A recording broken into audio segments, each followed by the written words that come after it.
नमस्कार दोस्तों, स्वागत है आपका आज के वीडियो में। आज हम रोग नामक टॉपिक लिए हैं, जिससे हमारे सीटेट ईवीएस में एक दो प्रश्न हमेशा आ जाते हैं। तो चलिए बिना देर के हुए अपने टॉपिक की ओर बढ़ते हैं और उसके बारे में अध्ययन करते हैं। तो हमारा जो आज का टॉपिक है वो है रोग लक्षण उपचार से प्रश्न। इसके बारे में हम लोग अध्ययन करते हैं। तो इधर देखिए दिया गया है मच्छरों से फैलने वाले रोग। पहले देख लेते हैं कि मच्छर द्वारा कौन कौन रोग फैलते हैं, उनके नाम जान लेते हैं हम लोग। तो जो पहला रोग है वो है मलेरिया, डेंगू, चिकनगुनिया। यह तीन रोग प्रमुख हैं जो मच्छरों के द्वारा फैलते हैं। तो आगे बढ़ते हैं हम लोग। तो पहले रोग के बारे में यानी मलेरिया के बारे में हम लोग देखते हैं, विस्तार से उसके बारे में जानते हैं। तो देखिए इधर दिया गया है मलेरिया जल जनित रोग है, क्योंकि रुके हुए या इकट्ठे हुए पानी में मच्छरों के लिए अनुकूल स्थिति उत्पन्न होती है। जहां पर पानी रुका रहता है या इकट्ठा रहता है वहां पर मच्छरों का निवास स्थान होता है। इसीलिए वहां के आसपास एरिया में मलेरिया फैलने की ज्यादा संभावना रहती है। इसीलिए कहा जाता है कि अपने घर के आसपास जो छोटे गड्ढे हैं उसमें पानी न रुकने दीजिए, समय समय पर उसकी सफाई कीजिए। आगे देखिए आगे क्या कहा गया है। मलेरिया के वाहक मच्छर मादा एनाफिलेज हैं। यह प्रोटोजोआ परजीवी द्वारा फैलता है। मलेरिया जो रोग है वह सभी मच्छरों के द्वारा नहीं फैलता है, वह केवल मादा एनाफिलेज जो होते हैं उन्हीं के द्वारा मलेरिया रोग फैलता है। आगे बढ़ते हैं हम लोग।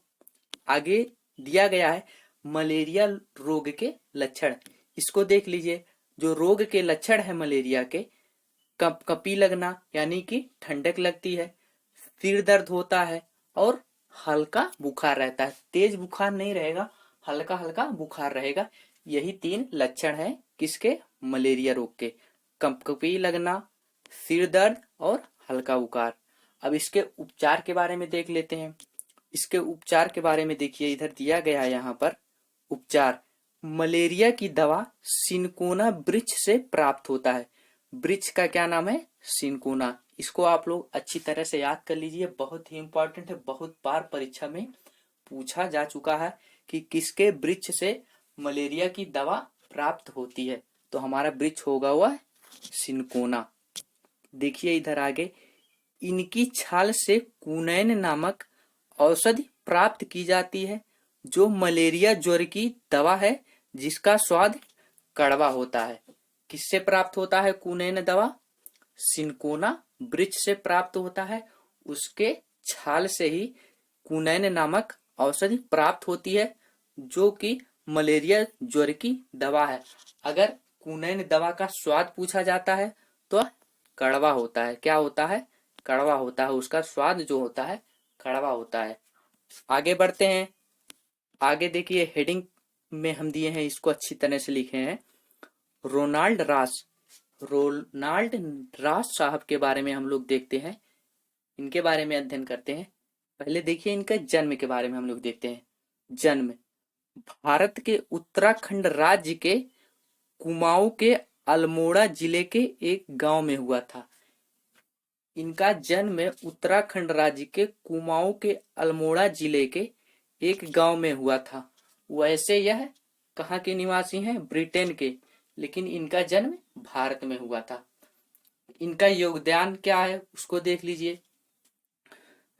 रोनाल्ड रॉस यह सिद्ध किया कि मलेरिया मच्छर से फैलता है।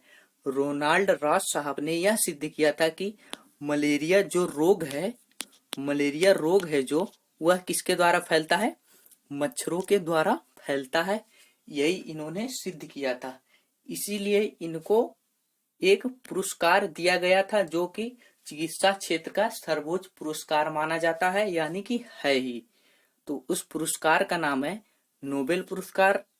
कब मिला था?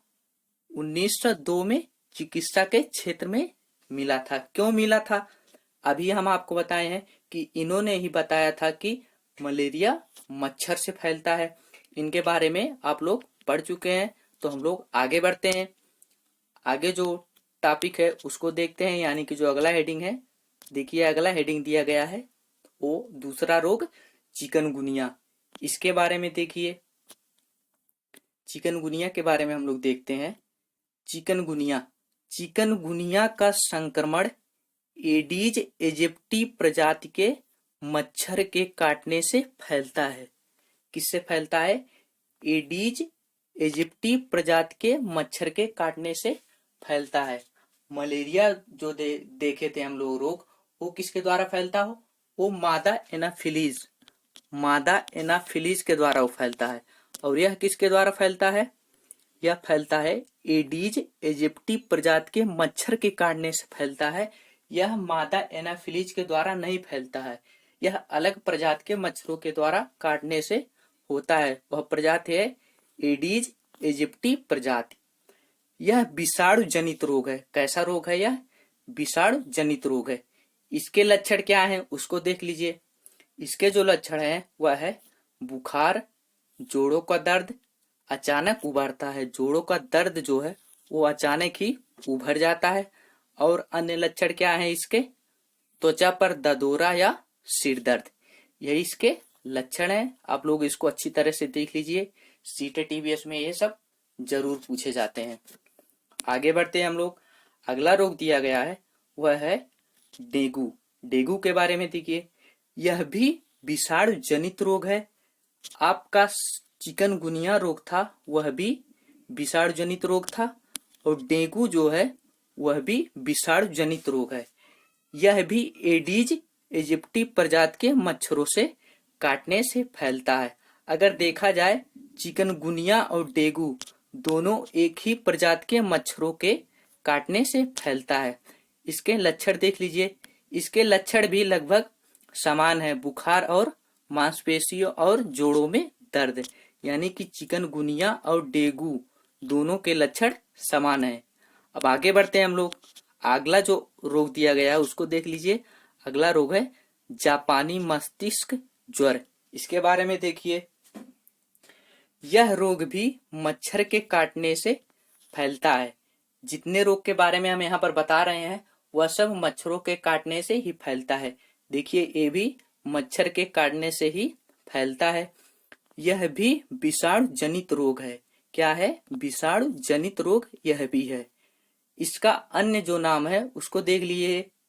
इसका जो अन्य नाम है वो है मस्तिष्क शोथ या इंसेफ्लाइटिस। इसके अन्य नाम दिए गए हैं मस्तिष्क शोथ और इंसेफ्लाइटिस। इसके दो ये अन्य नाम है। इसके लक्षण के बारे में देख लीजिए। इसका लक्षण है दिमाग में ज्वर, यानी कि दिमाग में अक्सर बुखार रहता है, सिर दर्द होता है, उल्टी की संभावना रहती है और आदमी अक्सर बेहोश हो जाता है। तो कुल मिला जुला के इसका जो परिणाम निकलता है वह होता है यह कि मस्तिष्क में अत्यधिक सूजन आ जाता है, बार बार दिमाग में ज्वर रहेगा, सिर दर्द होगा, उल्टी होने की संभावना रहेगी, हमेशा बेहोशी रहेगी कि मालूम पड़ेगा कि अब बेहोश हो जाएंगे या कई बार बेहोश हो जाते हैं। तो उसका जो परिणाम होता है क्या होता है कि मस्तिष्क में अत्यधिक सूजन आ जाता है। तो यही 3-4 रोग थे, यही हम लोग पढ़े हैं। आगे बढ़ते हैं हम लोग। आगे दिया गया है देखिए, उपर्युक्त बीमारी से बचने के उपाय। जो रोग अभी हम बताए हैं आपको, मलेरिया, डेंगू, चिकनगुनिया और मस्तिष्क ज्वर, इससे बचने के उपचार जो है वो एक ही है। यही उपचार किया जाए तो उस चारों रोग से बचा जा सकता है, क्योंकि वह चारों रोग मच्छर के ही द्वारा फैलता है। इसीलिए उससे बचने का उपचार केवल एक ही है। एक उपाय क्या है? वह है साफ सफाई, जिसके बारे में हम लोग देखिए यहाँ पर बताते हैं आपको। अपने आसपास पानी को जमा ना होने दे। मलेरिया के बारे में तुरंत वहां पर बताए हैं कि मच्छरों के द्वारा फैलता है, और अपने आसपास पानी ना इकट्ठा होने दीजिए। इससे क्या होता है कि मच्छरों के निवास स्थान का वह अनुकूल परिस्थिति है, इसी कारण वह रोग फैलता है। तो यहाँ पर पहला ही लाइन दिया गया है बचने के उपाय में, अपने आसपास पानी को जमा न होने दें। अगला जो लाइन दिया गया है वह है पानी के बर्तनों, कूलर, टंकियों को साफ रखें। आपके घर में जो कूलर है, पानी की टंकी है, पानी का बर्तन है, जो जो पीने के लिए पानी उपयोग किया जाता है उसका जो बर्तन है, या अगर आप और कहीं पर पानी रखते हैं तो उसका जो बर्तन है उसको समय समय पर साफ किया करें। अगला उपाय है उसको देखिए। तीसरा उपाय दिया गया है, यदि कुछ जगहों पर पानी इकट्ठा हो जाता है तो तेल का छिड़काव करें। अगर बाई चांस आप लोग से मिस्टेक हो गया, पानी की साफ सफाई नहीं कर पाए, तो आप लोग वहां पर क्या करें, तेल का छिड़काव करें। आप मिट्टी का तेल उसमें यूज कर सकते हैं। पेट्रोल तो महंगा पड़ेगा, लेकिन मिट्टी का तेल आप लोग उसमें यूज कर सकते हैं, जिससे मच्छर मर जाएंगे। अगला उपाय देखिए, स्वयं को बचाने के लिए जाली का प्रयोग करें।